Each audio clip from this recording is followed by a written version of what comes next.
In this guide, I'm going to show you how you can chat here in Roblox and how you can unlock chat, age verification, and trusted connections. Before we actually get into this guide though, make sure to like the video and subscribe to the channel with all notifications on. It really does help the channel and lets us know that you want more content like this. We'd greatly appreciate it, and if at any point throughout this guide you did have any questions, just ask them down in the comment section below and we can help you out further. I'm going to be doing my best to reply to every single comment down there. The first thing that I would recommend doing is getting loaded into any Roblox game. I'm not going to do it for the sake of this guide, but essentially, when you get loaded into any Roblox game, and it doesn't really matter which one, just click the chat icon up in the top left corner, and if chat's already enabled, you'll be able to type right away. But if you see a message saying that you can only view system messages, that means chat is currently disabled on your account. And if it's disabled, just leave that game and go ahead and open up your Roblox settings. Once you're in here, go ahead and make sure that you select account info up in the very top. And then in this section, what you're going to want to do is scroll down, and in the account info tab, make sure that you select this little age group section, and where it says verify age, go ahead and select that.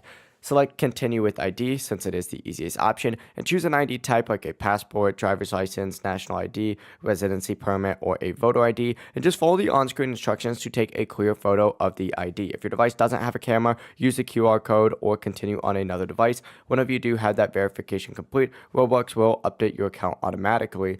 And then you could just go back into any Roblox game, hit that chat icon again, and chat's now going to be fully enabled and working. You'll be able to send messages, see other players' messages, and use in-game chat normally. And it really is as simple as that. If this guide did help you out, make sure to like the video and subscribe to the channel with all notifications on. It really does help the channel and lets us know that you want more content like this. We'd greatly appreciate it. And if at any point throughout this guide you did have any questions, just ask them down in the comment section below and we can help you out further. Have a great rest of your day though.